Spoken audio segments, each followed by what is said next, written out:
요한복음 21장입니다. 요한복음 21장 1절에서 4절 말씀 봉독합니다. 요한복음 21장 1절에서 4절 말씀 같이 봉독합니다. 그 후에 예수께서 디베랴 호수에서 또 제자들에게 자기를 나타내셨으니 나타내신 일은 이러하니라. 시몬 베드로와 디두모라는 도마와 갈릴리 가나 사람 나다나엘과 세베대의 아들들과 또 다른 제자 둘이 함께 있더니 시몬 베드로가 나는 물고기 잡으러 간가 하니 그들이 우리도 함께 가겠다 하고 나서서 배에 올랐으나 그날 밤에 아무것도 잡지 못하였더니 날이 새어 갈 때에 예수께서 바닷가에 서셨으나 제자들이 예수이신 줄 알지 못하더라. 아멘. 아멘. 네, 오늘 말씀은 예수님께서 디베랴 호수에서 다시 제자들을 만나시는 것을 내용으로 하고 있습니다. 부활하신 주님께서 계속 찾아오셔서 제자들을 만나주시고 있는 그런 모습입니다. 20장에서도 부활하신 주님을 제자들이 알아보지도 못했고 또 알려줘도 쉽게 믿지도 못했고 하는 그런 모습이 있었는데요.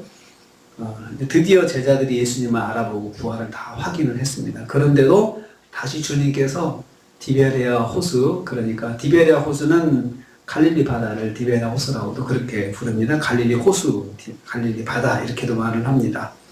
거기에서 예수님께서 제자들을 다시 만나는 것입니다. 1절, 2절 말씀 보면요. 다시 만나게 된 경위를 설명하고 있습니다.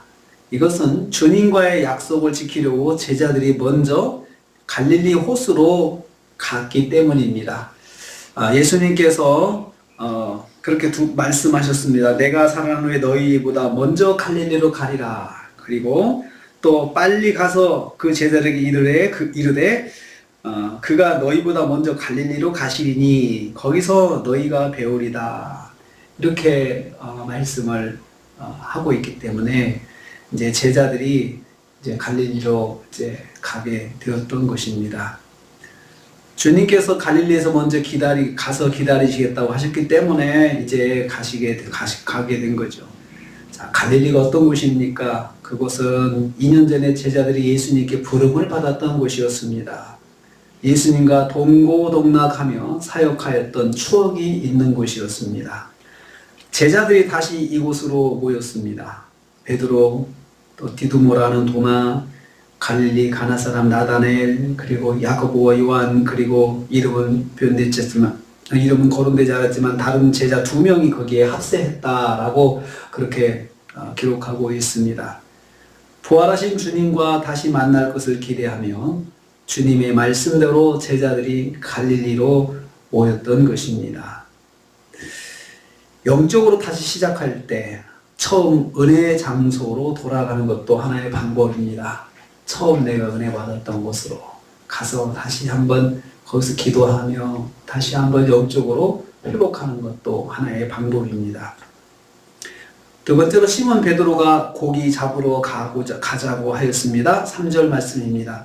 제자들이 모여 많은 이야기를 나눴을 것입니다. 부활하신 주님에 대해서 이야기했을 것입니다. 그러다가 베드로가 고기를 잡으러 가겠다고 했습니다.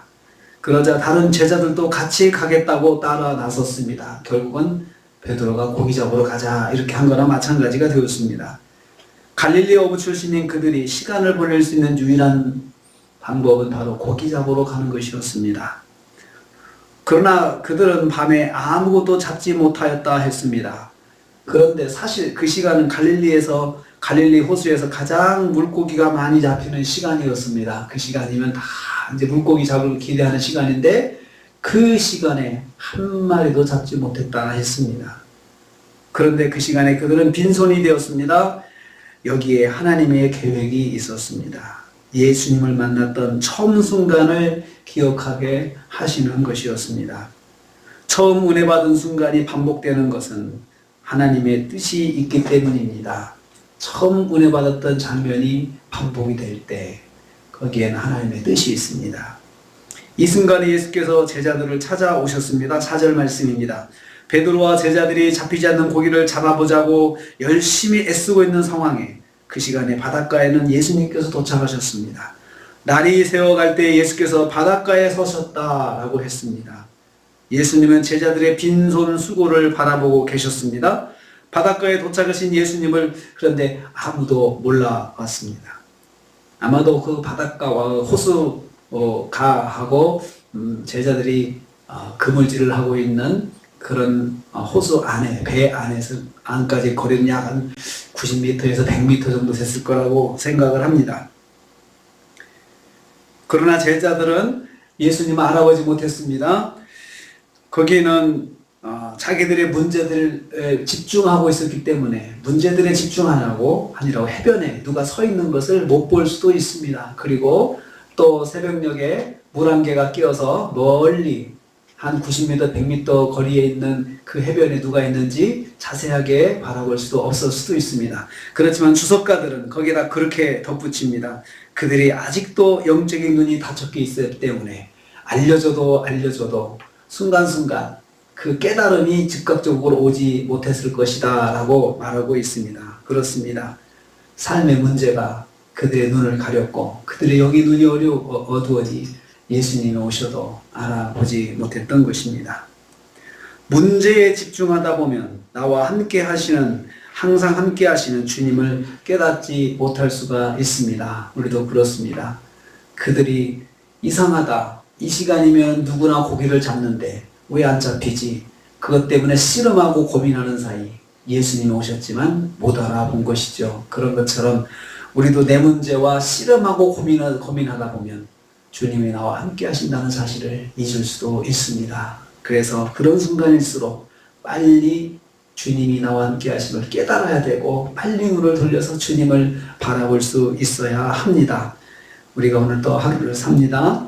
하루 시간 가운데 제자들이 예수님을 알아보지 못했는데 우리는 주님이 나와 함께 하신다는 사실을 잊지 않고 알아보기를 원합니다. 그래서 어떤 문제가 있을 때 먼저 주님 앞에 나가서 주님 어떻게 해야 됩니까? 가르쳐 주시옵소서. 그렇게 말할 고백할 수 있습니다.